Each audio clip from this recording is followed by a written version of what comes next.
বিসমিল্লাহির রহমানির রাহিম। আসসালামু আলাইকুম প্রিয় দর্শক। একটা সংখ্যা, শুধু একটা সংখ্যা, আর সেই একটা সংখ্যার অপেক্ষায় এখন বসে আছে দেশের প্রায় ১০ লাখ সরকারি কর্মচারী আর ১০ লাখেরও বেশি পেনশনভোগী মানুষ।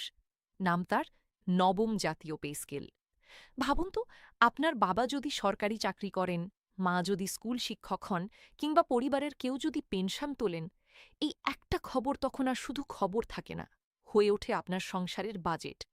গত ৩ মাস ধরে চায়ের দোকান থেকে সচিবালয়ের করিডোর সবখানে একটাই গুঞ্জন: বেতন বাড়বে কবে, কত বাড়বে, আর গেজেট আসবে কবে। আজকের প্রতিবেদনে পুরো গল্পটা বলবো শুরু থেকে শেষ পর্যন্ত। কোথা থেকে শুরু, বাজেটে কি বলা হলো, কেন ২ ধাপে ভাগ করা হলো, গ্রেড ভেদে কত শতাংশ বাড়তে পারে, কি কি নতুন সুবিধা আসছে, আর গেজেট কেন এখনও আটকে আছে। শেষে থাকবে আপনার জন্য কিছু কাজের পরামর্শ। চোখ রাখুন পুরোটায়, কারণ এই খবর সরাসরি আপনার পকেটের। শুরুটা হলো যেভাবে।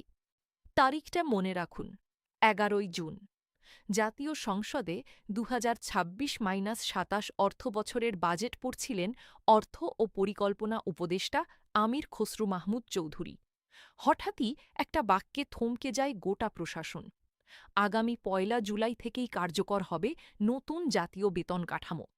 তিনি নিজেই স্বীকার করলেন এক তেতো সত্য: ১১ বছর ধরে একই বেতন কাঠামোয় বন্দী সরকারি কর্মচারীরা, অথচ এই ১১ বছরে বাজার দর বেড়েছে বহুগুণ। মুহূর্তেই খবর ছড়িয়ে পড়ল ফেসবুক, ইউটিউব, হোয়াটসঅ্যাপে। কিন্তু বাস্তবায়নের কোনো রূপরেখা তখনও ছিল না। তাই শুরু হলো অনুমান আর গুঞ্জনের এক লম্বা অধ্যায়।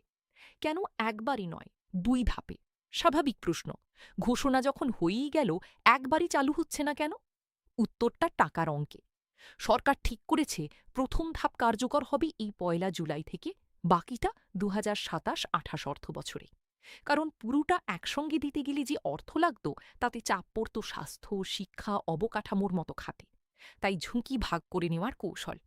প্রথম ধাপের জন্যই বাজেটে বরাদ্দ রাখা হয়েছে প্রায় ৪৪,০০০ কোটি টাকা। এখন পর্যন্ত এই খাতে সবচেয়ে বড় বরাদ্দ।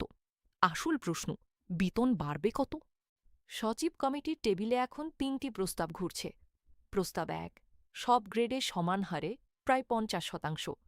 প্রস্তাব ২, প্রথম -৯ম গ্রেডে ৪০%, দশম -২০তম গ্রেডে ৬০%। নিজের সারিকে একটু এগিয়ে রাখার চেষ্টা। প্রস্তাব ৩, সবচেয়ে বড় চমক: নিম্ন গ্রেডে সরাসরি ১০০%, মানে প্রায় দ্বিগুণ। আরেকটি সূত্র বলছে ভিন্ন কথা: প্রথম থেকে দশম গ্রেডে প্রায় ১০০%, আর ১১ থেকে ২০তম গ্রেডে গড়ে প্রায় ১৩০% পর্যন্ত বৃদ্ধি হতে পারে। যে প্রস্তাবই শেষ পর্যন্ত টিকে যাক, একটা জিনিস প্রায় নিশ্চিত: সবচেয়ে বেশি লাভবান হবেন নিচের আর মাঝের সারির কর্মচারীরা। সবচেয়ে বড় উদাহরণ ২০তম গ্রেড। বর্তমানে সর্বনিম্ন বেতন ৮,২৫০ টাকা থেকে সরাসরি ২০,০০০ টাকা, প্রায় আড়াই গুণ। সার্বিকভাবে গড় বেতন বৃদ্ধি ১০৫% পর্যন্ত হতে পারে বলে জানাচ্ছে একাধিক প্রতিবেদন।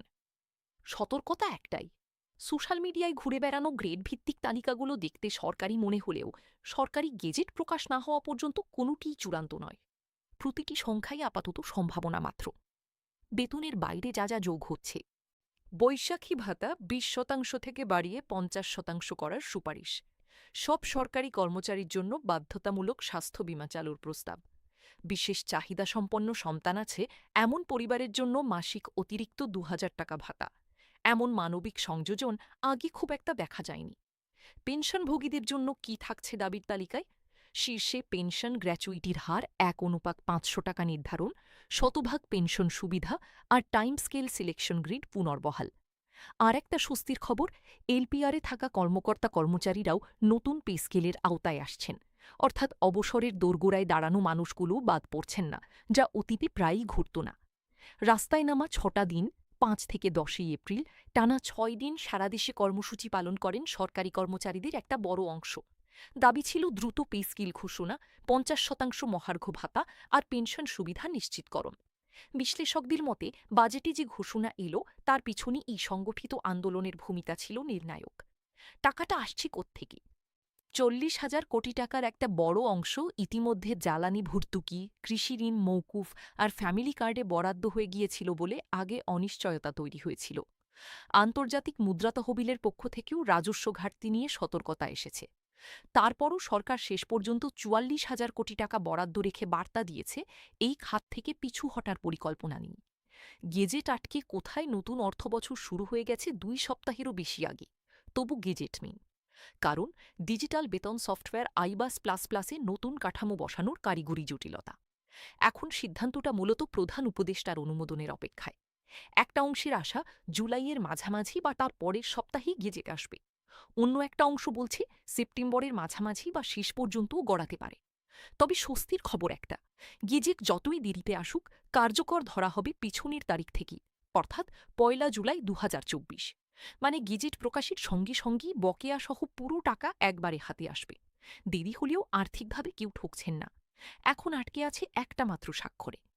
মন্ত্রিপরিষদ সচিব নাসিমুল গনির নেতৃত্বাধীন কমিটি ইতিমধ্যে বেসামরিক প্রশাসন, বিচার বিভাগ ও সশস্ত্র বাহিনীর ৩টি পৃথক পে কমিশনের প্রতিবেদন পর্যালোচনা শেষ করেছে। এখন বাকি শুধু চূড়ান্ত সুপারিশ আর প্রধান উপদেষ্টার অনুমোদন। এই অনুমোদন পেলেই অর্থ মন্ত্রণালয় গেজেট প্রকাশ করবে, আর তখনই ঠিক হয়ে যাবে কে কত পাচ্ছেন। অর্থনীতিবিদরা কি বলছেন? একদিকে বলছেন দীর্ঘ ১১ বছর পর এই বাস্তবায়ন সরকারি কর্মচারীদের আর্থিক নিরাপত্তা মজবুত করবে। অন্যদিকে সতর্কও করছেন এত বড় ব্যয় রাজস্ব ব্যবস্থাপনায় চাপ তৈরি করতে পারে, বিশেষ করে ভর্তুকি আর ঋণ পরিশোধের পাশাপাশি। আবার কেউ কেউ বলছেন ধাপে ধাপে বাস্তবায়নই ঝাঁকুনি এড়ানোর বাস্তবসম্মত পথ।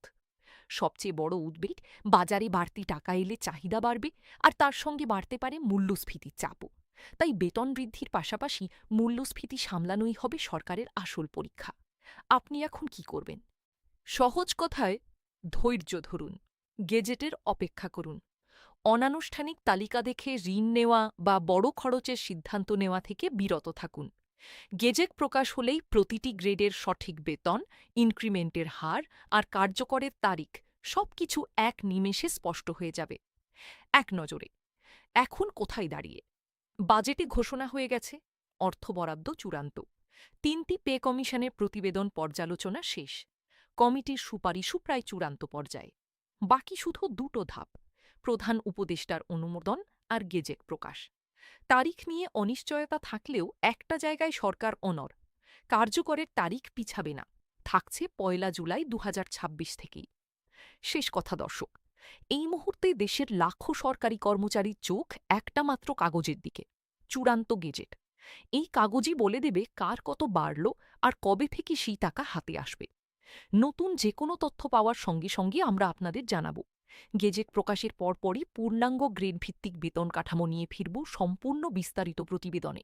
ততক্ষণ চ্যানেলের সঙ্গেই থাকুন, সাবস্ক্রাইব করে নোটিফিকেশন বেল চালু রাখুন। আল্লাহ হাফিজ।